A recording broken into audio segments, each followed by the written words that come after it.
Wong is a clinical psychologist. He's a good friend of BCM, our good friends that have taught for us before. And he's at the forefront dealing with works related with LGBTQ in Asia as well and in the States. And he'll be speaking on gender and sexuality, difference between transgender and transgenderism. Would you join me to welcome Dr. Melvin Wong?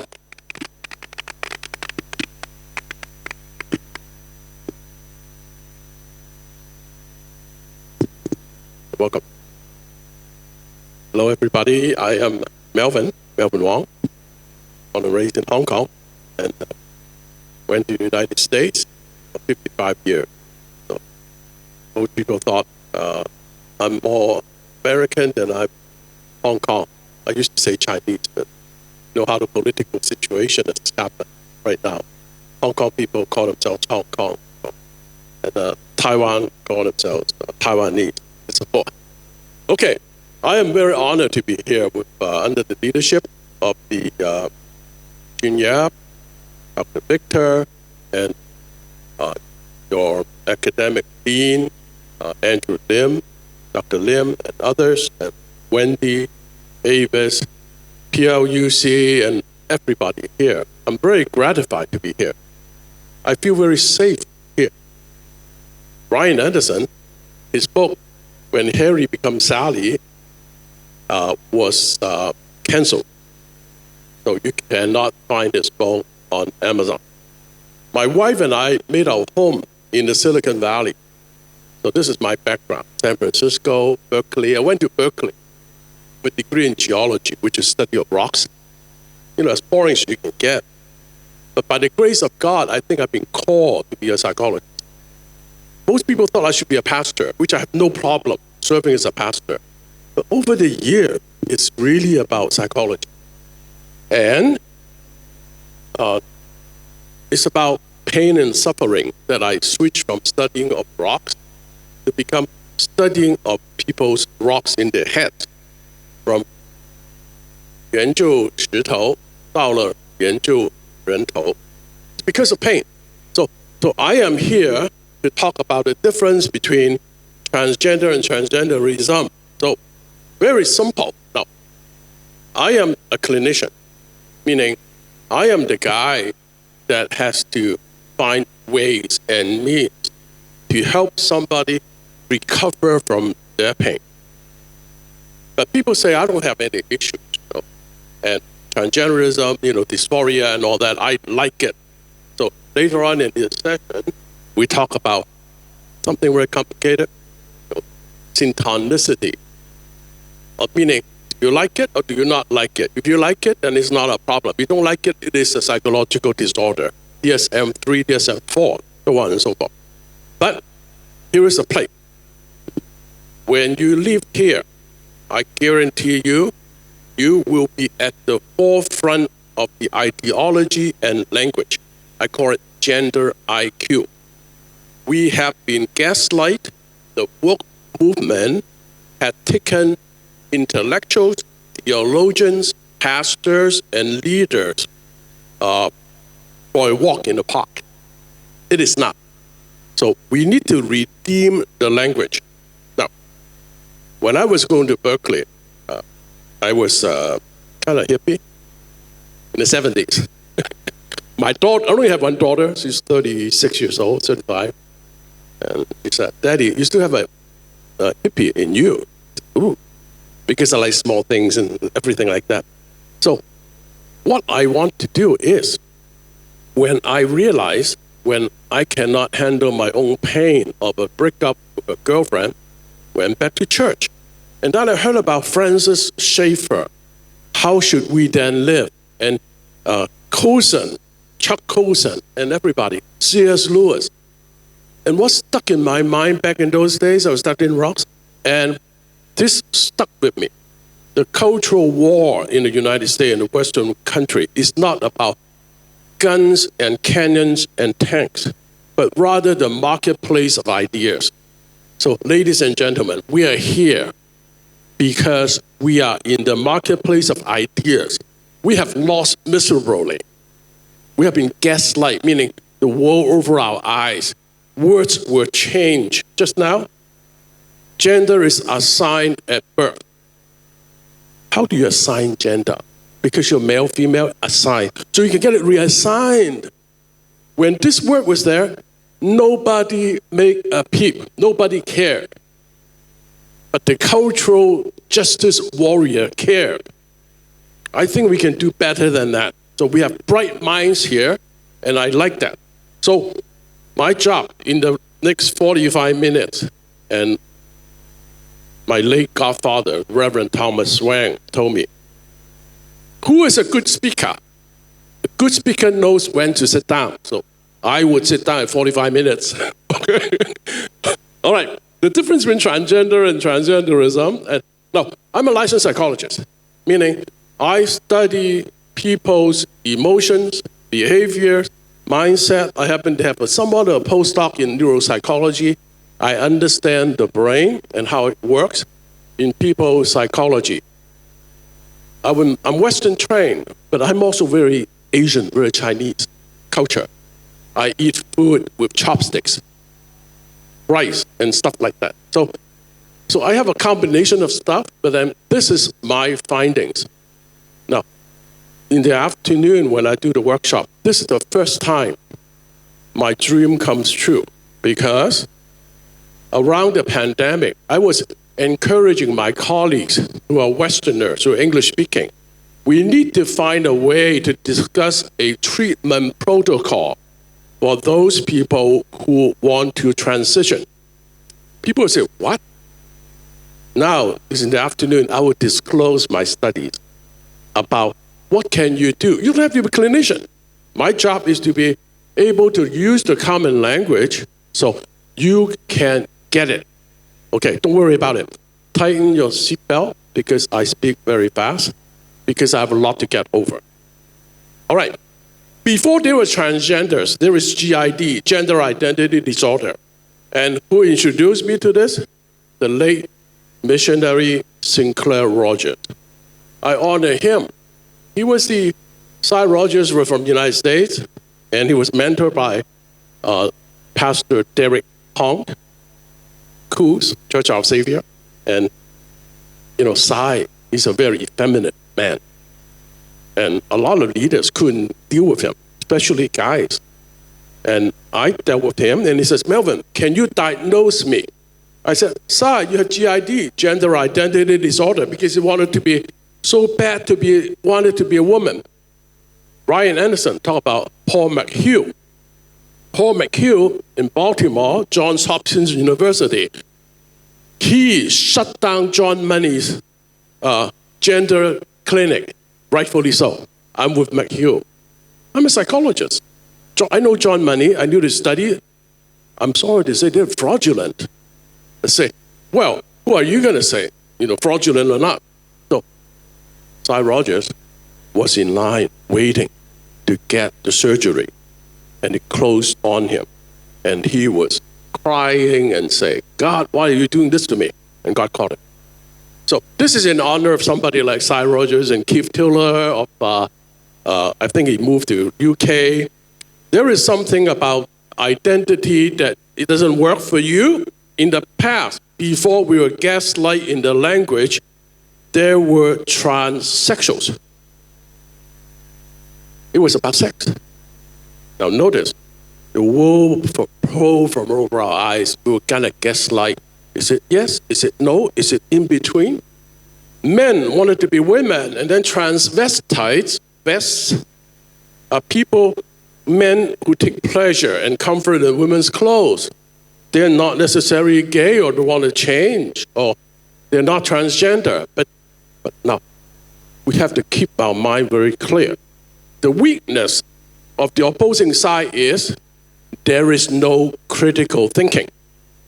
Now, ladies and gentlemen, it's not about just rationality or talk somebody out of their desires and no.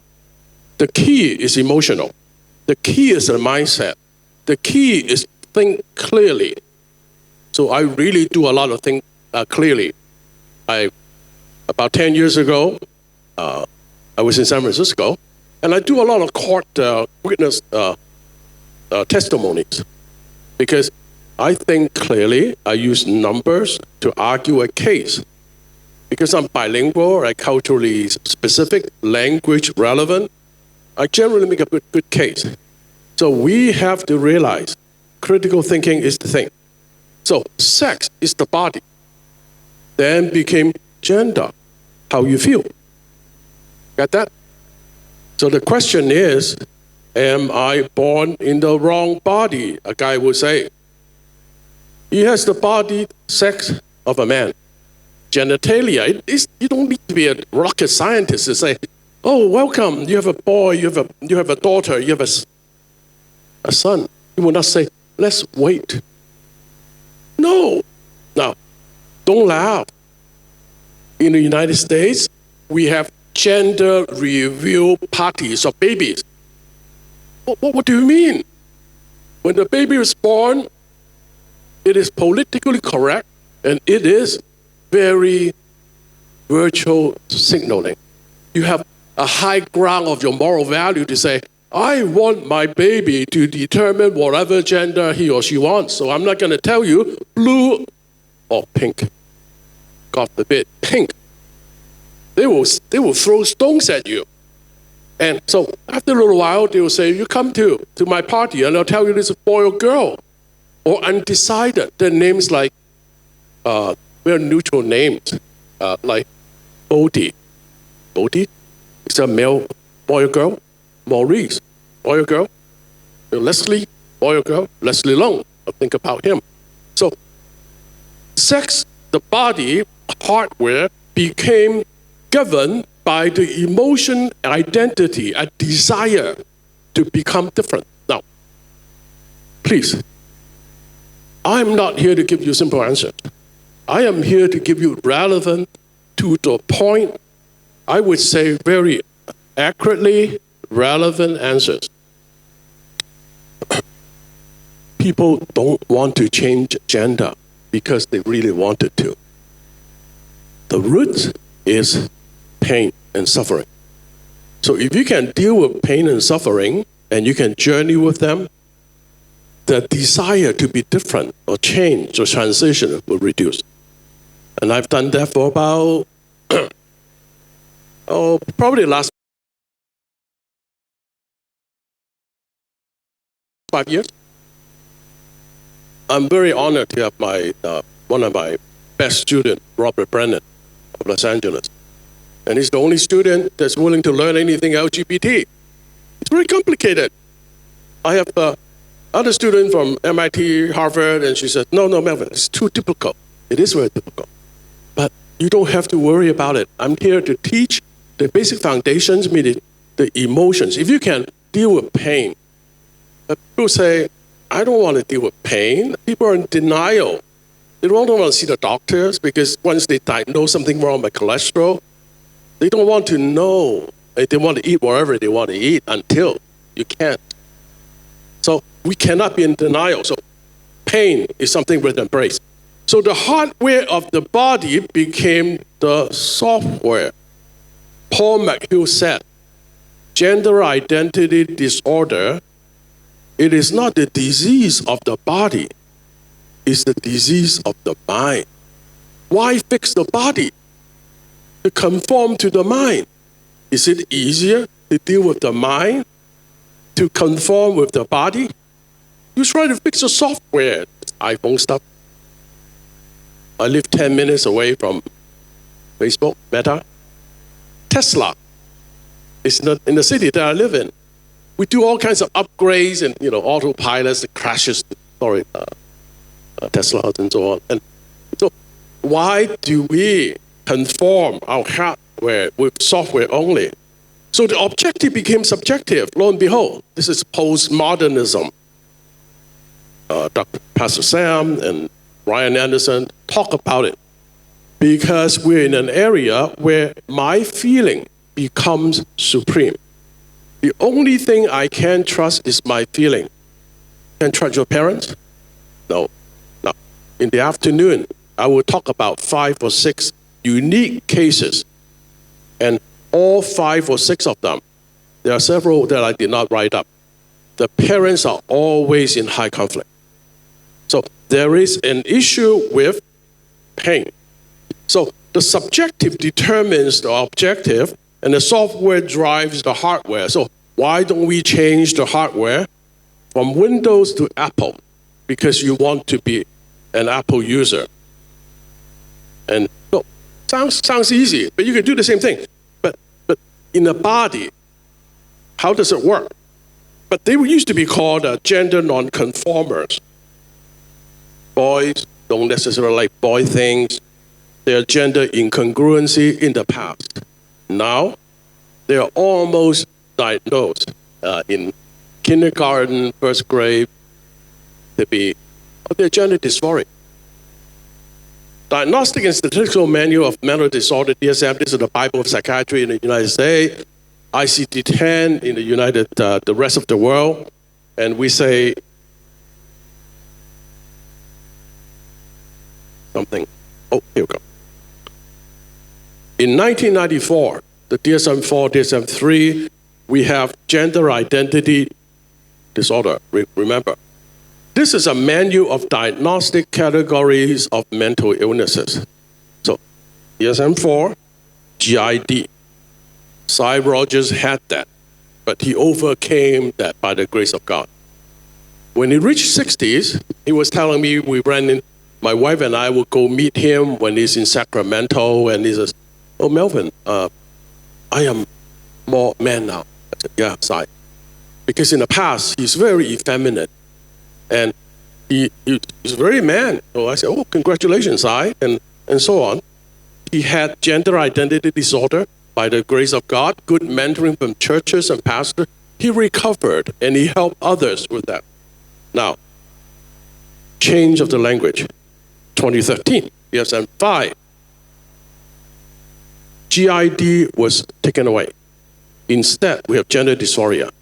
The question is, how come we don't say gender dysphoria disorder? Cannot say disorder, because some people like it. It's politically not smart. You are offending people.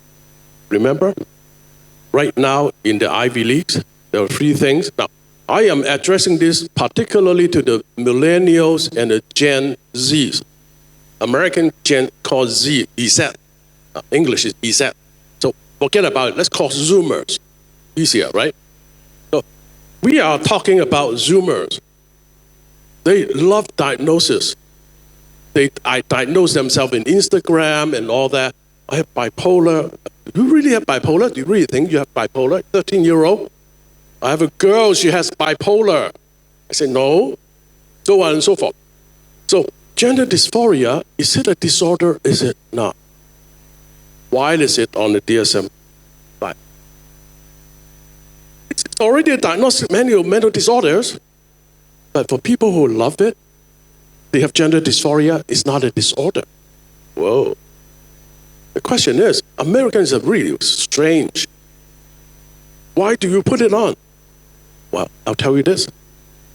Why is the transitional transgenderism movement so strong?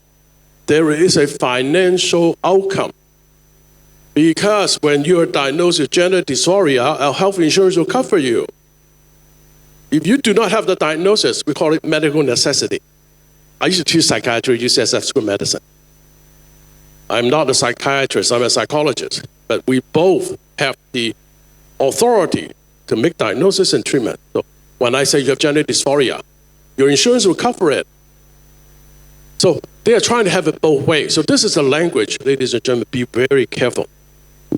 All right, so it is defined as a marked incongruency between their experience or expressed gender and one they were assigned at birth. See, it's working. So your son will come back over the Americans.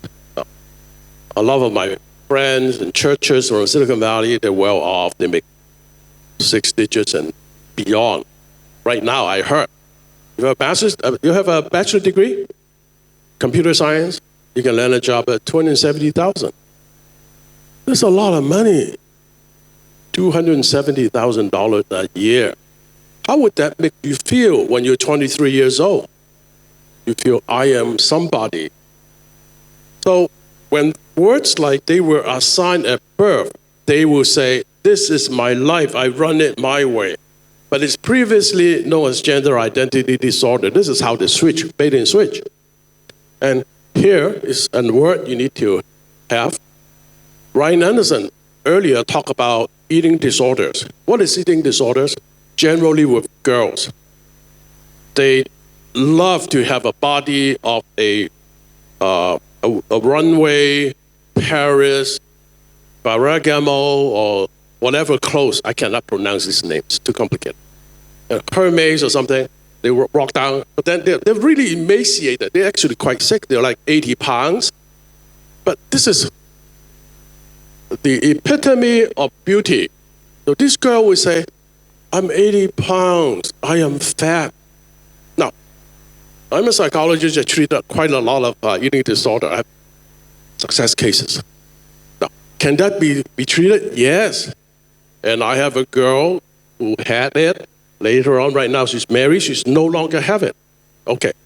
So this is something similar. This is called body dysmorphia. Now, remember, transgenderism. Why would I want to give up my body as a man to want to have that body of a woman? I must not like the body of that of a man. Simple. No rocket science, right? So we have to realize, how come I don't like this body? Now, we have to go back to 50 years ago about self-esteem. A lot of church people don't like the word self-esteem. Psychobabble. What is self-esteem? Your self-image.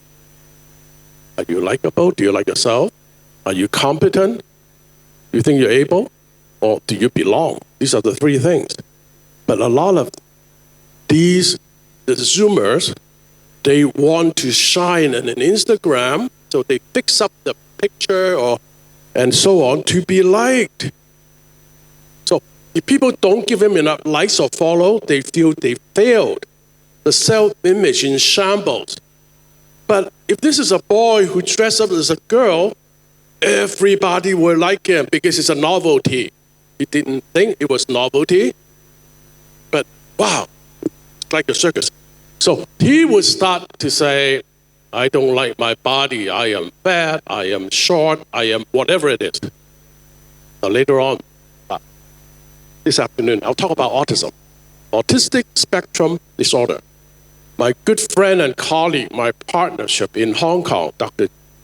Kwai Hong, he's a psychiatrist friend of mine. We happen to go to the same high school. We talk about how do we serve these transgender people? And then we'll say, well, we have to help them overcome and everything. And he's the first one who told me, in Hong Kong, we realize there's a lot of boys who are autistic. I said, bingo. Now, in the United States, it's starting to creep up that autistic kids, if you look up autism and gender dysphoria, now, may I be candid? May I speak freely?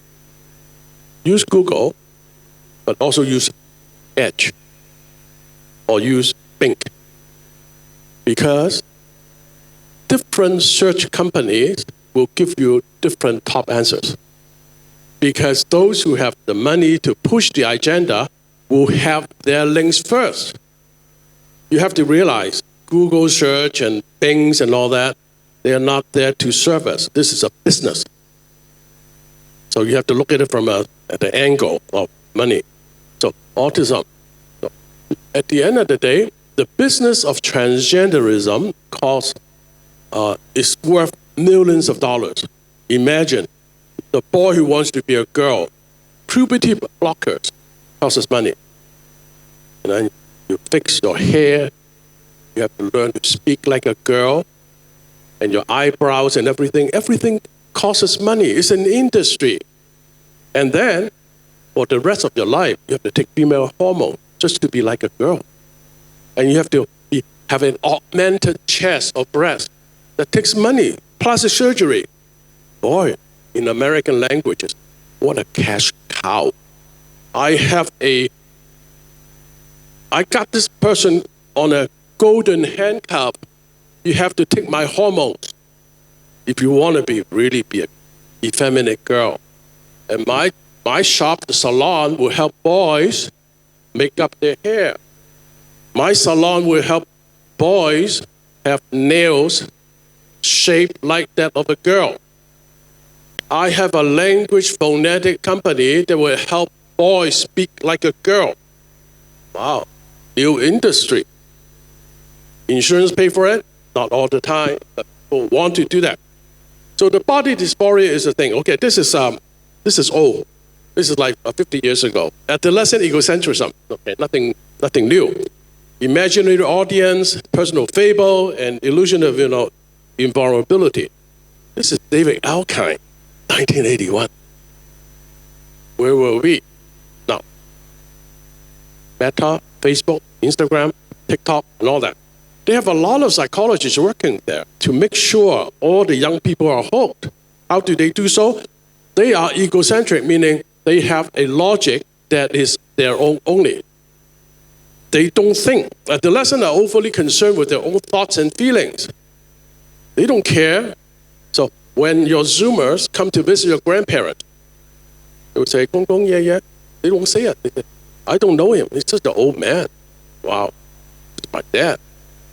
He's so concerned about his phone. Have I gotten enough likes? Imaginary audience. Now this is going to be for social media. Adolescents believe that others are watching them constantly. When Dr. Hong and I went to the high school in Hong Kong, our English literature teacher, he did not teach Chinese. A Chinese teacher said, how do you grow hair and put it like this? So girls will notice you. Wow. Because next door, we have a Sacred Heart girls' school. We went to the boys' school. Imaginary audience. So when I get up and go to school, it takes me 30 minutes to make sure my hair is just the right way. And then Beatles came along, so we don't cut our hair. A lot of hair. Personal fable. Now, this is 12-year-old to 13-year-old. However, Zoomers do not grow and mature. They still think the same way. Personal fable. Adolescents believe their experience and feelings are unique. My parent cannot understand me. All that kind of thing. Illusions of invulnerability. Hormones. They want to have sex hormones called cross-sex hormone or the wrong sex hormone. But they will say, hey, why not? And the opposing side, the groomers, the cheerleader would say, it's reversible. The FDA has not approved these hormones for transgenderism. They would not say that. The pharmaceutical company wouldn't want to say that much about it because it's making a lot of money. Planned Parenthood supplies it for free. Who pays for it? My tax. We just filed taxes in the United States. It's not cheap. All right, okay, I need to move on. Okay. Then, to confuse us in the understanding, they will say, what about intersexuality? There are people who are born with two genitals, two kinds of genitals. Yes, in the old days, it's called hermaphroditus. But it's so rare, and it is a birth defect, meaning it has nothing to do with LGBT. People don't have to say, oh, I have two sex organs, so I want to transition. No, it doesn't work that way. Having male and female genitals at birth already determined the XX and XY. When John Money was making his heydays to be famous, there is I think it's a psychiatrist in Honolulu. I think his last name is Milton. And he said, I think we have a bias, a birth bias of genes. Meaning, if you're XX, you're biased to be a girl. It's not really a bias, you just let it blossom. XY is that of a boy. Nothing wrong. So John Money said, I don't care, XX, XY, the same. We can make them to be the opposite gender. These are not LGBT people. They know impact of sexual orientation or identity. They do not grow up to be gay, lesbians, and bis. No. This is a birth defect, so make sure you remember that. Because when they're arguing with you, they will say, what about people who have both sex organs? And you say, oh, do you mean the hermaphroditus? They say, what? Okay, I have 22-year-old, these are my patients. They are from Ivy Leagues. I think their IQ may be higher than mine when they got into college. First time they sit there, I say, oh, Dr. Wong, do you know Nishi? What Nishi? Oh, I know Nishi. Fatalism. And then I start to talk about Nishi, and he stopped talking about it because he doesn't know anything else other than to pronounce the name Nishi. Okay, I want you to know this is the Zoomers. Patients diagnosed with gender dysphoria, the treatment became gender affirmative care. Item 2, we lost the game because they will say, transitioning is affirming. Oh, so if you don't want to transition, then you are anti-trans. You become a transphobe. Wow. You can be metaphorically hung. Ryan Anderson, he was canceled. Canceled meaning no university worth its salt can invite him as a speaker. It will cause a ruckus, but it's slowly moving center. Columbia University currently has done a good job. Harvard, Claudia Gay, she was fired. And then I think Pennsylvania, Pennsylvania, also fired. The only one way to transition to the opposite gender sex, that's the only way. My question is, this is the United States, this is democracy. Can people choose not? Wow. You cannot say, I used to be trans, but I am a detransitioner. They say they don't exist. But they are there if you go to YouTube, detransitioners. Just like the former Exodus, currently the RxN, Restore Hope Network. People can be formerly homosexual, but they can change by the transformative power of Jesus to live happy, fulfilled lives and have kids. Okay. Now, let's move to transgenderism. Remember, it's the ism that I don't like. It's an ideology, meaning, no, it's very simple. Don't be scared. I am going to quote Ari Prolensky. What is this guy? Polish, but he lived in the United States. He's a social psychologist, but he's Israeli, he's Jewish. And then he was studying how terrorism happens, how a good person, healthy, can be radicalized. And he said, there are 3 ends. If you want to know more in the afternoon, you have to have a need. Number 1, need is pain. So what you can do as churches and small group leader is to attend to the pain.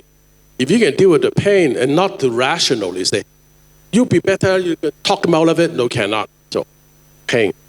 Number 2, there's a narrative. The narrative is the ideology, is the belief. Thirdly, network. So you know people who have been radicalized to become a terrorist, they have the need, generally poor.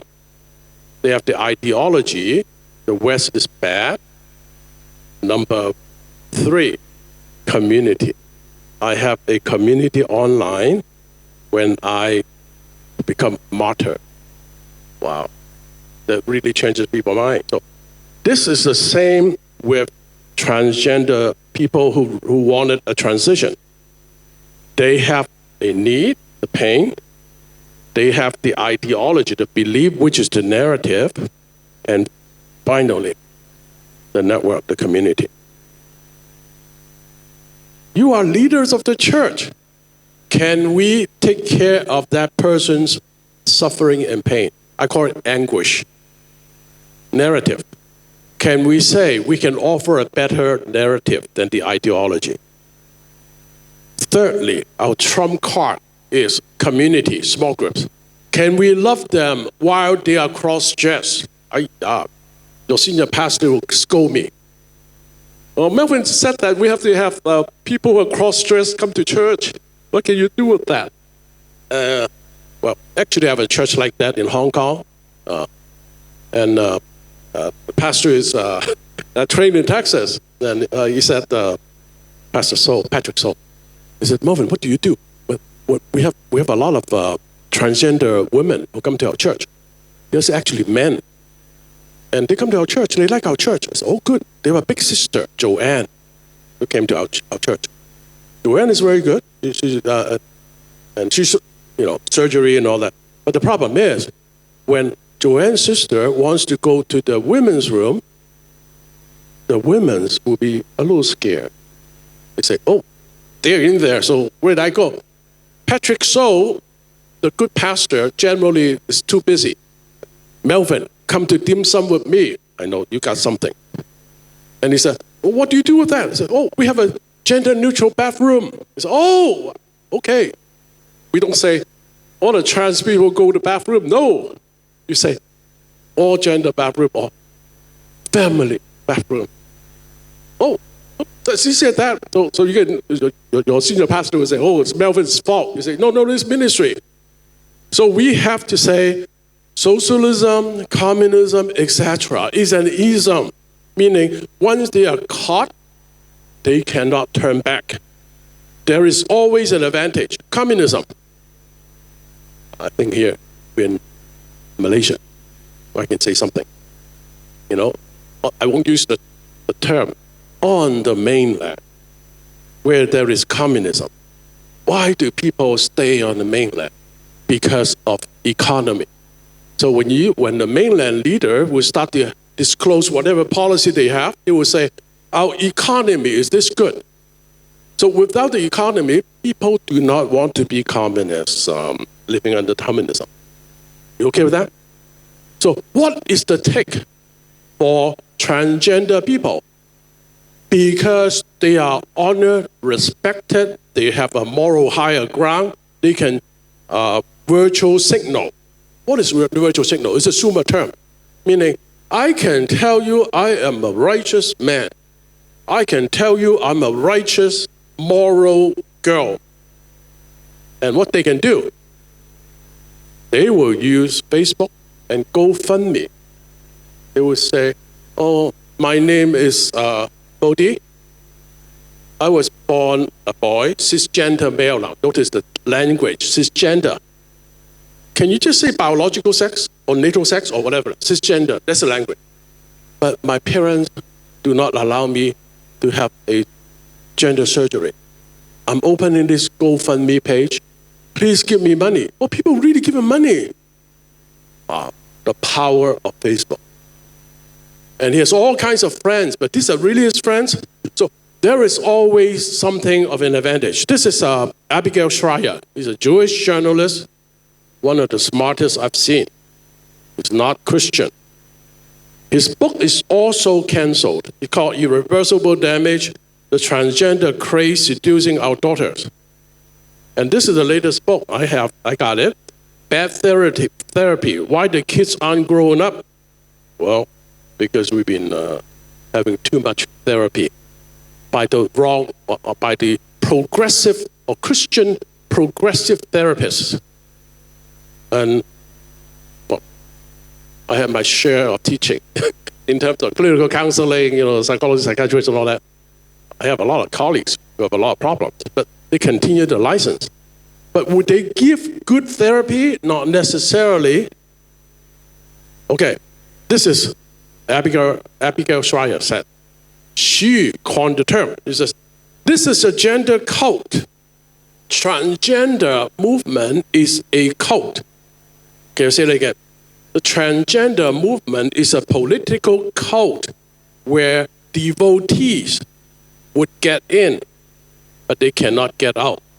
When they have the physical surgery, they would drink the Kool-Aid, so to speak. This is American metaphor for getting poisoned in your mind. So she said that. I didn't make it up. So, ladies and gentlemen, this is how I got to realize cult. I came from a Christian cult. So, and I'm also a psychologist, so I know something about cults. Then I say, thank you, Abigail Schreier. So can I apply Krolinsky's 3 pillars of radicalism? Wow, it just fit perfectly, hand in glove. So you want to, this is a QR code, and there is a Substack, PITT. This is a substack of text of articles, parents of transgender children. When I want to have a good cry, I read them. Father will say, oh, this is just my son and my daughter, I want to kill myself.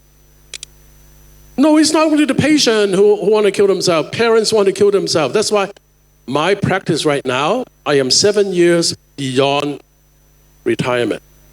I tell my wife, as long as I can still think clearly, I will keep my practice. But I'm very selective.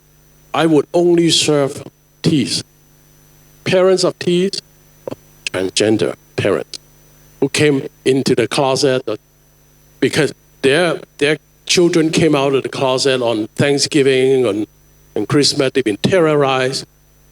And thanks for Dr. Hong. The language is, these parents are called closeted parents. Why? Are they gay? No. When the children came out of the closet, their parents will have nowhere to go but to get into the closet. Because the church people say, how's your gay son? I said, Can you talk about something else? How's your lesbian daughter? Oh, I don't want to come to church to answer this question. So these parents, they hide in the closet. But the church isn't there supposed to be a safe place? How come we cannot accommodate parents whose children want to come out and have a transition? I think we have some way to go yet. All right, so this is parents with inconvenient truth about trans. If you want to have a good cry, no, I don't cry all the time. This is how I strengthen my resolve to serve and to say, Melvin, have you taken your fish oil yet? Is your IQ, are you sharp enough? Now later on I'll tell you why you have to be very sharp. Not only can you have to think critically, you have to be emotionally there, but you have to see a lot of abuse. Okay, communism is the Western political ideology, so-called the progressive LGBT. The progressive, again, is the gaslight term. Progressive meaning, I am progressive. How do you vote? I vote traditional. Oh, that means you're behind, you're old. My daughter, who's 35 years old, 15 years ago, said, Daddy, are you still using your Windows laptop? I said, yeah. Well, why don't you buy Apple? MacBook. Oh, I love MacBook. Well, they're so sleek and everything. And then I said, no, I still stay with my Windows. My daughter would say, Daddy, you don't be a dinosaur. Wow, she loves me so much. Then when I was in Shanghai teaching Bible school, kind of underground, so on, back in the boondocks, my laptop was stolen. And she came to me again to tempt me. Dad, this is a good time to get the light MacBook. You see, so sleek. It's only 2 pounds. 1 port, so clean and nice. I said, dear, I cannot. I have to have 11 ports. But you have to trust me, because here you have a VGA port, and my new laptop has a VGA port. We were just marveling over this. You know what my daughter said? And then she bought me an iPhone, iPad for my birthday and all that. I cannot refuse. So I told her, my next laptop is still going to be Windows. You know what she said? Daddy, don't be a fossil. So you have to be sharp. And are we not progressive enough? Christian faith is the most progressive faith on earth. Women are free. Men are free. Men have to love the women first. Wow, that's revolutionary. Now, on this trip, I'm here just for a day. And then our team will go to Phnom Penh, Cambodia. Melvin, San Francisco is 14 degrees. Over there is 30 degrees. Why do you go? Because we want to help men be healthy. Oh, that's a Christian concept. It's nothing new. So, democracy being democratic meaning freedom. Yes, not freedom from religion, freedom of religion. But then our church, I'm sure your church is very healthy, but our church in San Francisco will say the separation of church and state. Oh, do we have freedom? Do we have First Amendment rights once we get into church? Why are we so scared? Well, when Robert Brennan was my intern, I say, be very careful, we may get sued. Because we're counterculture, we're serving those in need who want to get out of the LGBT kind of scenario. Okay, this is they show the social psychology, Kralinsky, the 3 pillars of radicalization. Very simple, needs, narratives, and network. Okay. I'll talk more about that. Okay. Now, change your lens. Somebody that you know who's gender dysphoric, who want to change. The first thing is, the first determinant is the need of the individual's universal desire for personal significance. Bingo. Meaning, that boy and girl who's 13 years old, who 8 years old, they wanted to shine. They wanted to be unique. But the parent passed them over because the test score is low. Oh. So where can you get personal significance? Instagram, TikTok, right? These are Zoomers. They wake up with the phone, they go to bed with the phone, they go to the shower with the phone. When you call them downstairs to eat, you say, dinner is ready. Wow. So we have to speak the language. So now, 15 years ago, I was telling my daughter, her name is Camille. We pronounce French, Camille. Camille, can you teach me how to type with my fingers, all 4 fingers? Why? She said, I want to type text like a 13-year-old girl. I'm still aspiring to that. Oh, okay. Anyways, the second determinant is narrative, which guides members in the quest for significance. Now my time is up. I'll do a few more minutes and we'll finish this. But this is very important, meaning your small group, your Sunday school, what are you doing to satisfy the need and desire for personal significance? They're short, they're fat, overweight or big.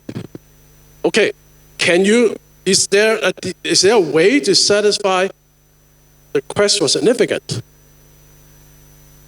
I have to mention this book, Search for Significance. This is one of the best books for the seminary. Okay, thirdly, the last thing. The third determinant is the network, meaning if your Zoomers do not have small group networks, then where would these networks happen? TikTok, Instagram, Snapchat, Facebook, Messenger, you name it. They will find Discord. They will find the alternative universe. The third determinant is the network or membership in one's group that validates the collective narrative. Wow. This is why the transgender or the gender dysphoric, they use online to find a community, and the LGBT advocate will be, this is your new family. Your old family is made of dinosaurs and fossils, like your dad. They are Christian bigots. They thumb the Bible at you, and that's all they could do. And look at all the Catholic Church of sexual abuse. Oh. Christian abuse. Oh.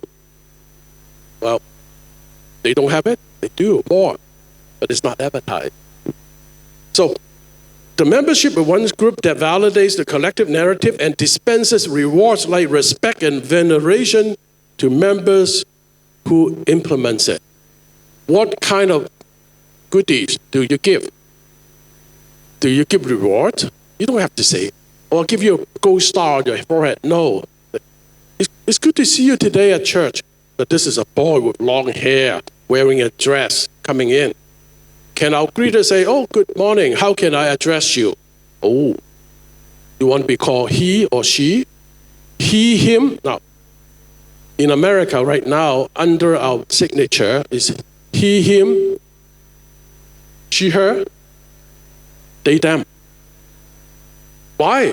Because you don't want to offend, you want to address them properly, because you cannot tell whether really man or woman. They'll say, call me they, them. I have not decided yet.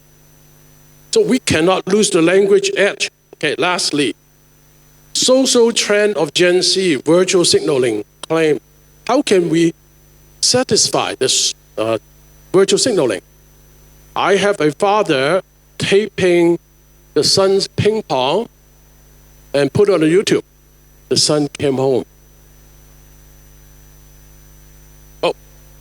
Okay, I think I need to finish this and then we'll go on. Okay, don't worry about the adult cross-dressing for sexual arousal. These are transvestites. This is kind of darker psychology. Don't worry about it, okay? They are guys. They're not gay. They're not transgender. Or they like to wear women's clothes because it helps them feel better. It's a form of comfort. It's a mother thing. Okay, this is important. They crave to fit in. Can our churches have small groups where doubters, people who are not sure about the gender identity, can come in? They have comorbidity. When I was in Okinawa, my translator, Dr. Tim Ko, I used the term comorbidity. He says, Melvin, can you use a simpler term? Now, what that means is coexisting medical conditions. Now, these transgender dysphoria people, they don't only have a gender dysphoria. They have anxiety, they have depression, they have learning disability, they have diurnal shifts of the sleep, they can't sleep, they take half a bottle of melatonin just to sleep and so on. So let's treat those. When people who don't want to change will come to see me, we'll treat the comorbidity. Let's talk about the anxiety. True body alienation. How does that happen? How can you be separate from your body? I don't like my body. Why? For a girl, I would ask the next question. Have you been touched in a way that made you feel hurt? Have you been sexually molested, exploited? You don't have to answer that. I'm a man, so for me to ask that kind of question is not very good. But we don't have anybody else doing this work. So I'm the only one in the area. So why do you alienate or separate from your body? Dissociation? And then, let's see. Not clicking. Can you do the next slide for me? Okay. Activism. They will say, once I am radicalized, I'm gonna evangelize, proselytize online. It is easier to build strong children than to repair broken men. If the father is not at home, the boy will find a father in the streets. This is old. 80s. If the streets raise you, then the judge becomes your mother and prison becomes your home. Now notice these are all black people. I'll tell you why. I said, if the father is not in the home, the boy will find someone outside. The child will find a substitute online. When the political media educate and nurse you, breastfed you, you will be mothered by secularism. This morning, pride defines your identity. When pride defines your identity, gender sexual hedonism will imprison you. You will have to take PrEP before you have gay sex. But you have to pay, well, supposed to be free. But my tax money finance these things. But this will imprison you, and it becomes your only home. Can the church take care of this? Can we meet this need in the marketplace of ideas? Wokeism, okay, I'll just, okay, this one. Political correctness sacrifices our identity politics. This is about 10 years old. In Chinese, it's moral high ground. These are cultural elites. What they do is cultural war, restroom rights, no peace, I am a victim. Victimhood is very important in this movement. bathroom without borders and so on, culture war and restroom rights, no pee, no peace. Lo and behold, a lot of these feminist authors who are very woke went to Berkeley, my alma mater. They are just retiring hippies, like me. But they're on the other side. So they're very bright in writing stuff like that. So women and children first were dumped. This is 10, 15 years ago. Right now, our children become transgender. Women. Ryan Anderson quoted this woman who's a swimmer, Leela.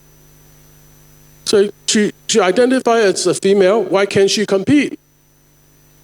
At the end of the day, women still lose. Meaning, wow, sorry to use terminology like this. A man pretending to a woman, because he declares to be a woman, he qualifies to compete. Who's going to win? I think the man, because he's stronger. Is that fair or not fair? But there is a legal Title IX in the United States, Disability Act, meaning if this is going to happen, you get sued if you don't have it. So I'll stop here. Thank you very much for your attention.